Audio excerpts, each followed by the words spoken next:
মা, মা, এটা কি করছো তুমি? আসলে আমি গোয়াতে যাব, তাই নিজেকে একটু তৈরি করছি। কি উল্টোপাল্টা কথা বলছো তুমি? কি বললাম শুনতে পাসনি? আমি গোয়ায় যাচ্ছি রিল্যাক্স করতে। এখানে কাজ করতে করতে আমি হাঁপিয়ে গেছি। কি বলছো তুমি? কি এমন কাজ করো যে তুমি হাঁপিয়ে গেছো? ও হ্যাঁ, তোকে তো আবার বলতে হবে আমি ঘরের কি কি কাজ করে হাঁপিয়ে গেছি। আসলে তোর তো জানা দরকার, কালকে তুই যখন কাজের লোক রাখবি তাকে তো সব বলে দিতে হবে সে কি কি কাজ করবে। যেমন ধর কালকেই। মা, একটা কাজ করো তো, ছাদে আমার একটা জামা আর একটা প্যান্ট শুকোতে দিয়েছি, মনে হয় এতক্ষণে শুকিয়ে গেছে, নিয়ে আসো, আমার একটু বেরাতে হবে। আরে বাবু, আমি তিনতলা ছাদে কি করে যাব?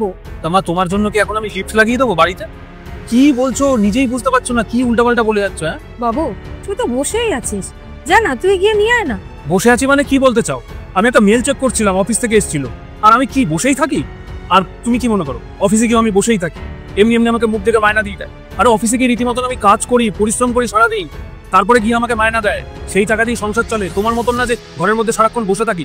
আর তুমি কি চাও, যে আমি অফিসেও কাজ করব আবার বাড়িতে এসে বাড়িরও কাজ করব? তোমাকে আমি কি বা বলেছি এই ছাদের থেকে একটু জামা কাপড়টা নিয়ে আসতে? সেটা বলেছি বলে তোমার এখন হাঁটু ব্যথা, তোমার কোমর ব্যথা, তুমি বুড়ো হয়ে গেছো, এইসব শুরু হয়ে গেছে। বাহ, ঠিক আছে, তুই রাগ করিস না, আমি নিয়ে আসছি।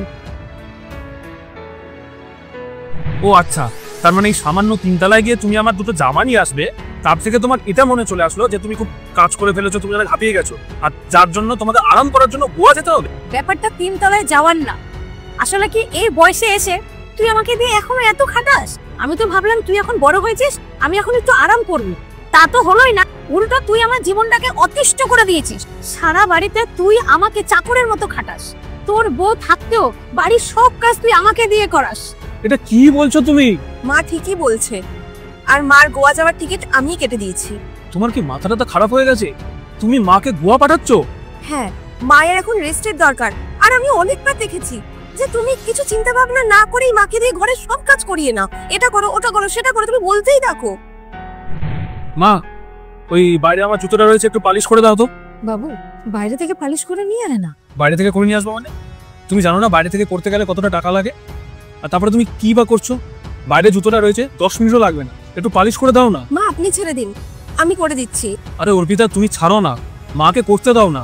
মা তো সারাদিন ঘরেই বসে থাকে, কি বা করে? এইটুখানি কাজ করতে আবার কিসের সমস্যা? অভি, মা সারাদিন অনেক কাজ করে ঘরে। ওহো, তুমি চুপ করো না, মা প্রথম থেকে এইসব কাজ করে অভ্যস্ত। আর মা, একটা কাজ করো, জুতোটা পালিশ করা হয়ে গেলে দোকান থেকে আমার কিছু জিনিস নিয়ে আসতে হবে, আমি লিখে দিচ্ছি, ওটা একটু নিয়ে এসো, ঠিক আছে?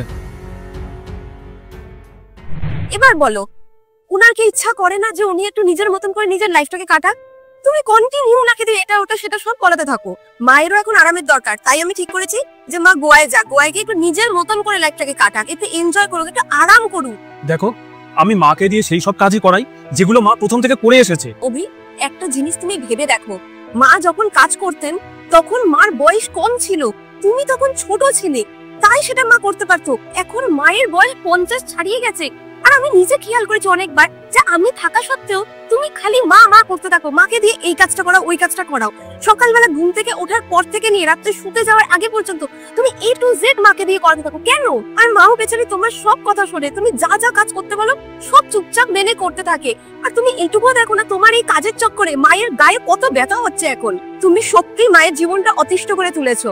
মা এখনো দৌড়াদৌড়ি করে A to Z কাজ করে, যেটা উনি আজ থেকে নিয়ে আরো 20 বছর আগে যেভাবে করতো।